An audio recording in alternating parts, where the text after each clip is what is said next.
Paz do Senhor a todos vocês, que bom que estamos aqui reunidos mais uma vez no nosso Tome Nota. Estamos aqui estudando a nossa revista O Jovem Cristão e a Saúde Emocional. E que revista, meus irmãos! Como diria lá o Galvão Bueno, haja coração. E hoje nós estamos aqui com o pastor Éder, ele que é o escritor da nossa lição 7, por tema Uma Ponte Denominada Empatia. Bem-vindo, pastor. Olá, irmão Marcos, a paz do Senhor, bem, obrigado. É muito bom estar com vocês aqui, para a gente estar falando sobre alguns assuntos aí dessa revista aí. É a primeira vez que a gente está participando. Fico muito alegre de estar incluso aí no projeto aí, né, dessa revista. Eu acredito que eu tive mais a oportunidade de aprender algumas coisas do que de contribuir com a lição. Para mim foi uma experiência muito boa e é muito bom estar aqui participando aí do Tome Nota. Amém, pastor. Nós que ficamos muito lisonjeados e felizes de ter o senhor aqui conosco. E eu já quero fazer... eu li aqui a lição, uma lição incrível. Lembrando a todos vocês que se você ainda não tem a nossa revista, você pode fazer o download dela, que o link está aqui nas descrições, na descrição do vídeo, tá bom? E, pastor, a gente está vendo aqui que o senhor fala bastante sobre empatia, mas talvez as pessoas não saibam o que quer dizer essa palavra, né? Basicamente, eu não vejo muitas pessoas falando sobre isso, embora a gente viva isso toda hora, né? A todo instante, a todo momento, ou a gente vive ou não vive a empatia, na verdade. Mas o que é empatia? Eu queria que o senhor explicasse para a gente quais os tipos de empatia que pode ter, inclusive, de algumas que o senhor colocou aqui para a gente. Então, vamos falar um pouco, então, sobre essa questão de empatia e esses tipos de empatia aí que eu mencionei, né? Foi Daniel Goleman e Paul Ekman, né? Que acabou classificando a empatia nesses 3 tipos de empatia. Achei muito interessante a forma como ele traz essa classificação. E a primeira coisa que a gente precisa entender é o que não é empatia, né? O que muita gente acaba levando a questão da empatia simplesmente pela questão emocional e acredita que empatia seja simplesmente aquela ideia de, não, eu senti a dor do outro, né? E aí a gente entende que vai muito mais além disso, né? Muito mais além de que simplesmente sentir a dor do outro, mas também, né, gerar em nós um tipo de sentimento, um tipo de emoção, um tipo de cognição capaz de transformar isso em um comportamento que vai fazer alguma coisa pelo outro, que não simplesmente vai olhar, mas vai se conectar com a realidade do outro e vai fazer alguma coisa por ele. Né? Aquele negócio de só ver e ficar ali parado, né, pastor? É interessante que um dos nossos grandes psicólogos, né, que fala a respeito, e eu gosto muito do conceito dele sobre empatia, né, e ele diz o seguinte aqui, né, o nosso grande Augusto Cury, ele diz: a empatia consiste na capacidade psíquica de perceber o mundo a partir do olhar de outra pessoa. Né? E muitas vezes, né, a ideia que a gente tem de empatia é de nós transmitirmos o nosso mundo na visão de outra pessoa. A gente, às vezes, olhar no olhar de outra pessoa e ver no olhar de outra pessoa o nosso mundo. Mas, na verdade, consiste em nós olharmos para outra pessoa, para a situação em que ela está vivendo, às vezes para uma situação de sofrimento ou não, e enxergarmos que ela tem uma visão de mundo e a gente, através da situação dela, através do olhar dela, a gente perceber esse mundo. Né? E a partir disso, a gente não fazer um pré-julgamento simplesmente através dos nossos conceitos. Porque nem sempre aquilo que eu quero, o outro quer. Nem sempre aquilo que eu desejo, o outro deseja. Nem sempre as minhas prioridades são as prioridades de outra pessoa.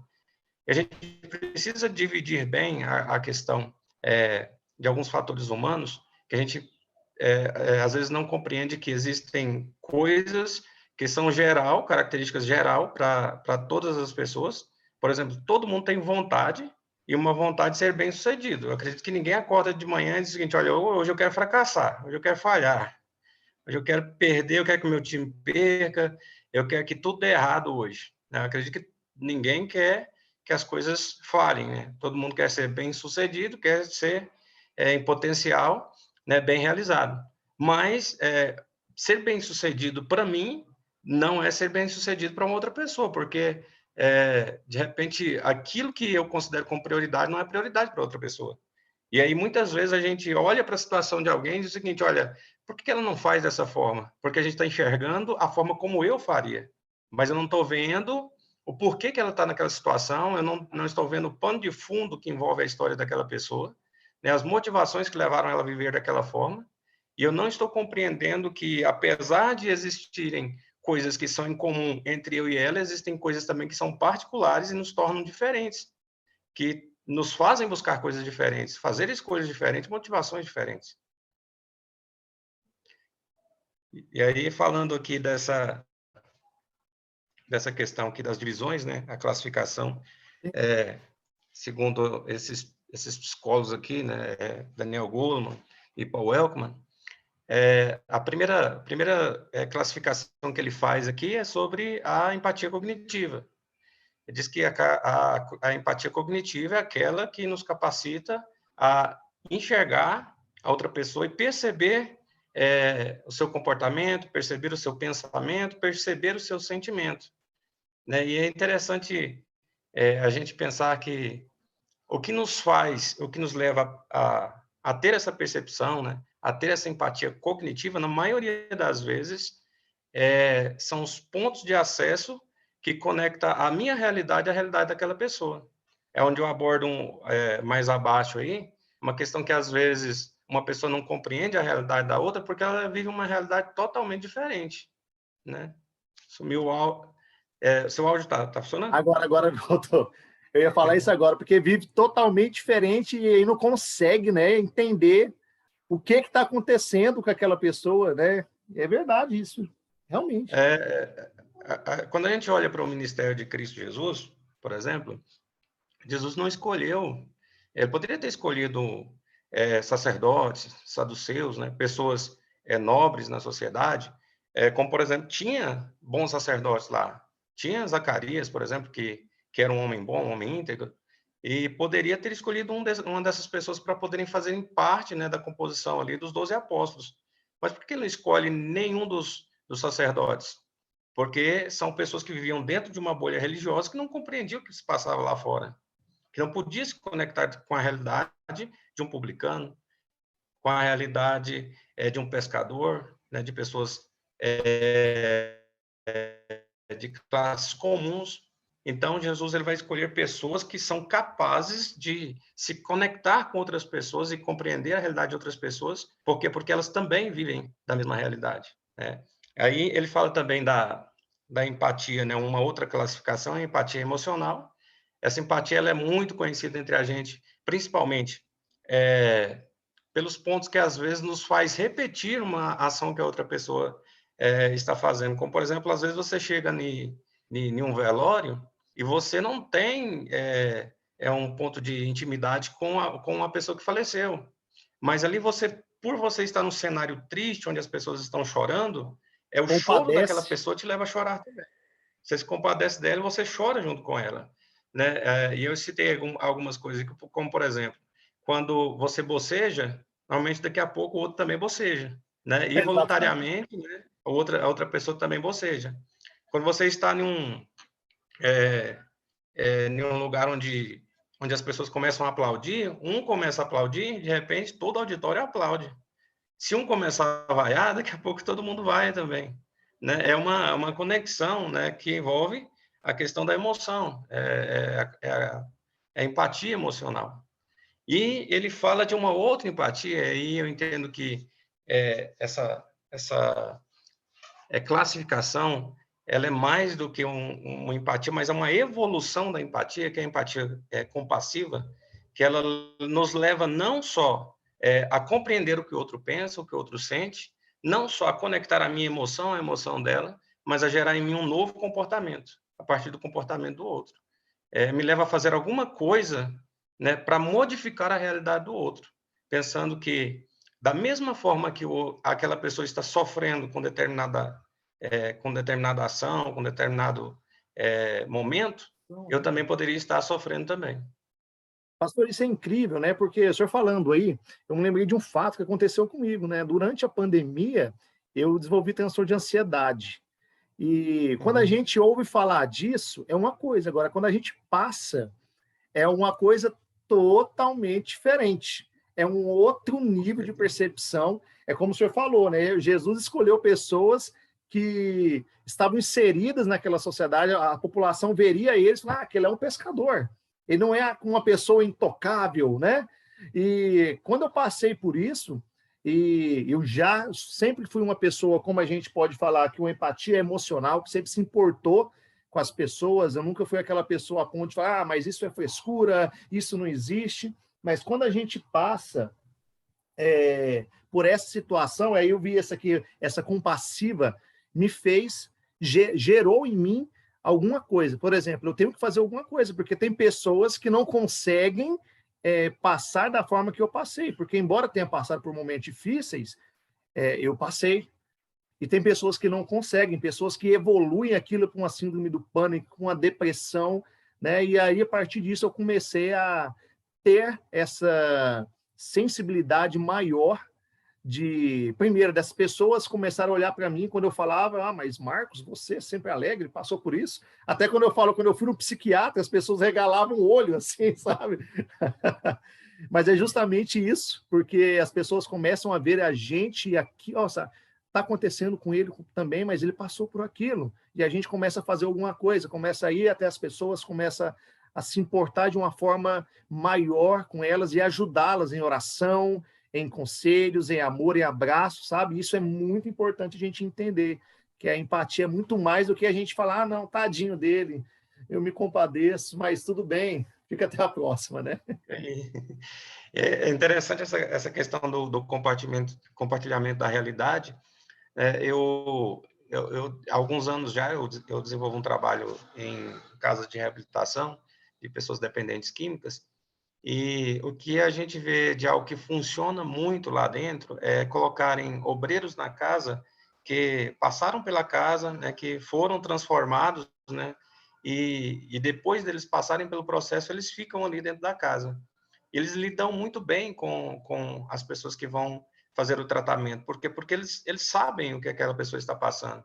Ele compreende a realidade de quem entra ali, ele compreende a realidade, ele sabe o que é ter uma crise, né, de abstinência de drogas, então ele compreende muito bem a realidade do outro, então isso funciona muito bem.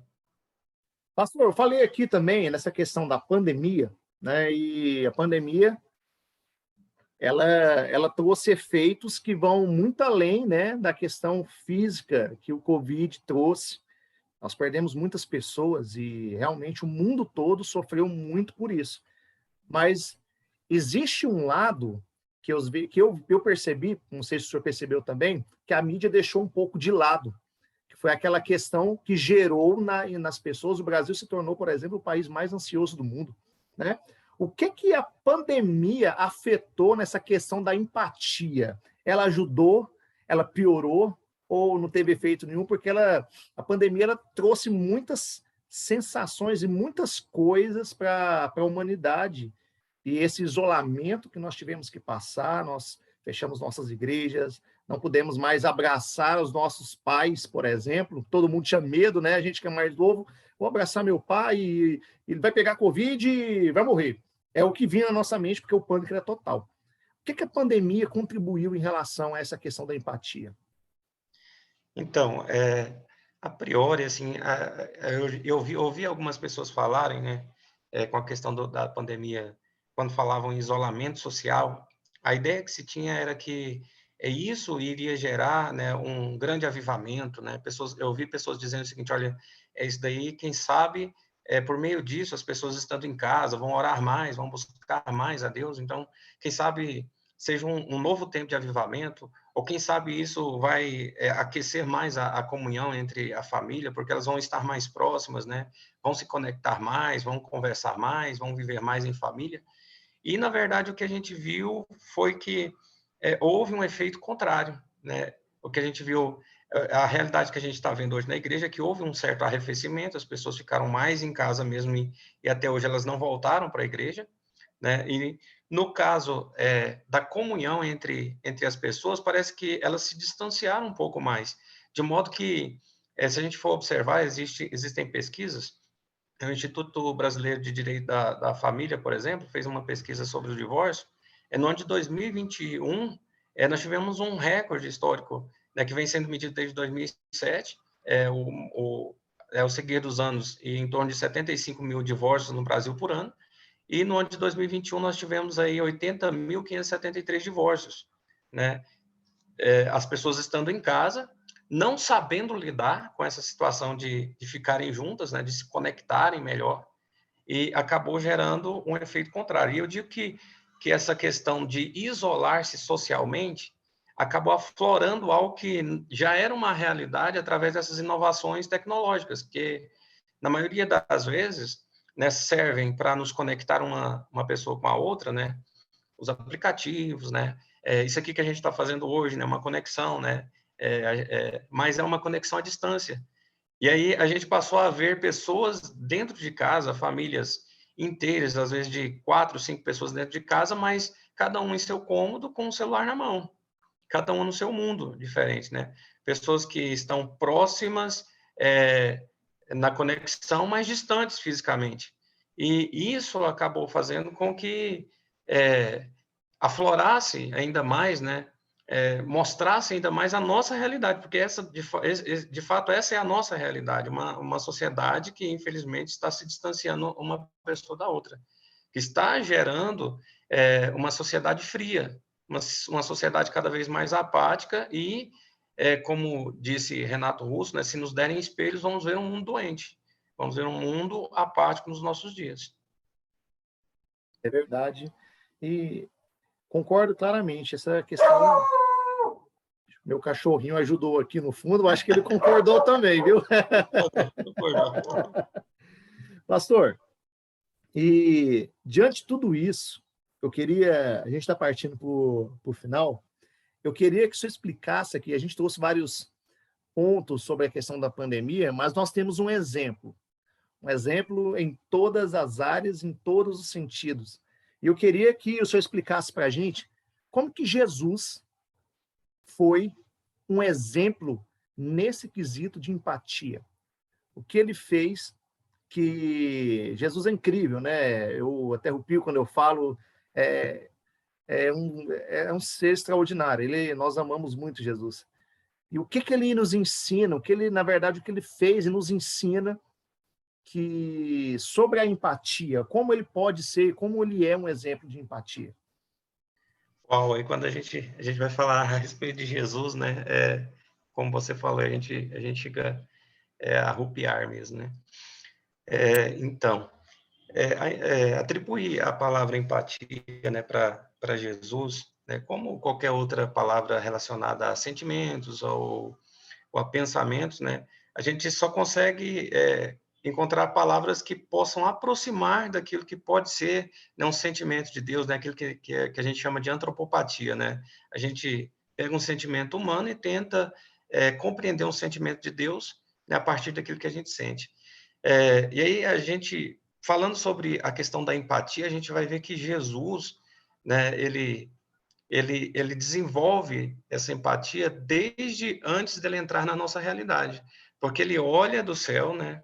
Ele sendo Deus, né? E Paulo vai dizer que ele é Deus, ele sendo forma de Deus, ele não tem por usurpação em ser igual a Deus, mas antes ele esvazia de si mesmo, né? Ou seja, ele esvazia do direito de usar a sua glória, né?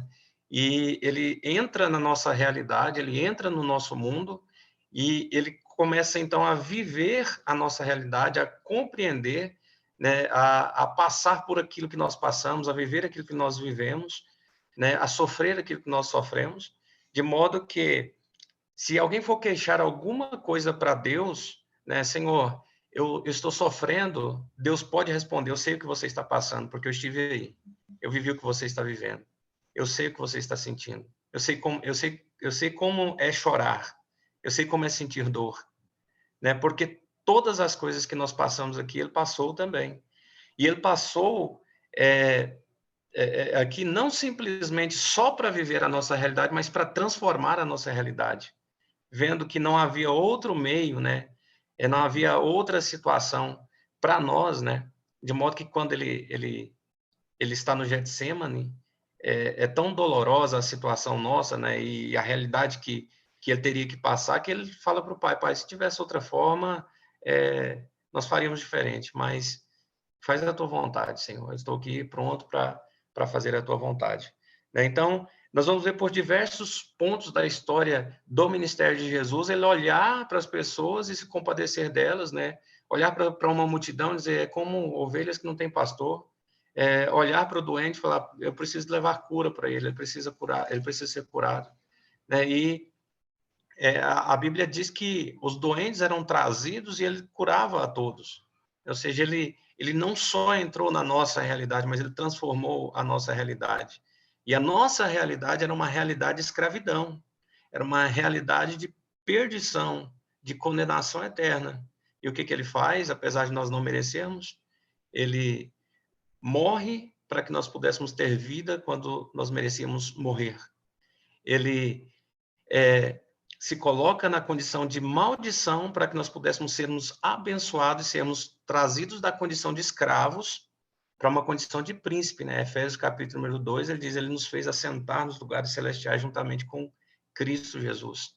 Ou seja, ele transformou a nossa vida, ele mudou a nossa vida, né? Apesar de nós não merecermos. E às vezes nós olhamos, né, para pessoas em determinadas situações, nós falamos assim, ele está dessa forma porque ele merece. Né? Ele está recebendo isso porque ele merece. Foram as escolhas deles que fizeram essas Isso, viu? pessoas lá. Foi a escolha dele que levou ele a viver essa situação.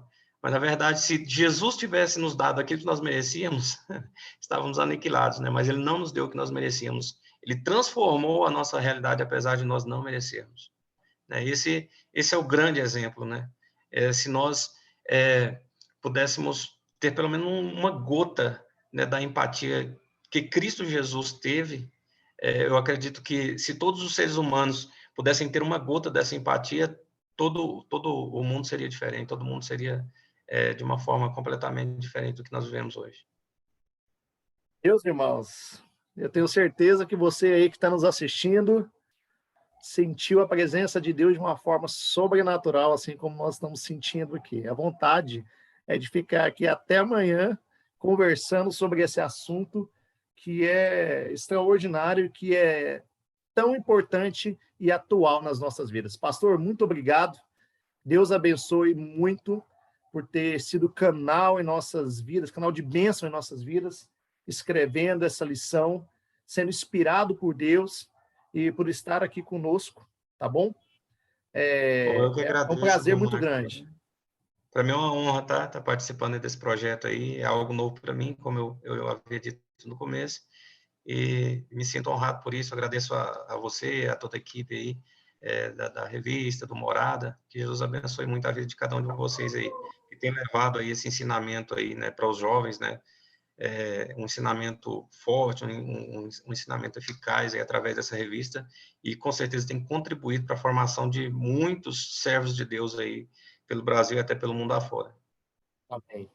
Estamos chegando agora ao final. Realmente passou muito, muito rápido, mas quero dizer para você que você pode ler a sua revista, você vai ter mais tominotas para frente. Pastor Éder, mais uma vez, muito obrigado. E lembrando que nosso Yanks Camp está chegando e as inscrições estão abertas. Se você ainda não fez a sua inscrição, faça, porque, meus irmãos, vai ser incrível. Pastor, o tema é avivamento. Pensa em algo extraordinário que nós viveremos ali. Deus abençoe cada um de vocês que estão nos assistindo. Continue firmes no Senhor e até o próximo. Tome nota. Não deixe de se inscrever no canal, viu, gente? Dê o like, compartilha com todo mundo essa mensagem, porque todos precisam ser abençoados. Nos sigam nas redes sociais, @comep Morada. E Deus abençoe cada um de vocês. Obrigado a todos. Obrigado, pastor Eber.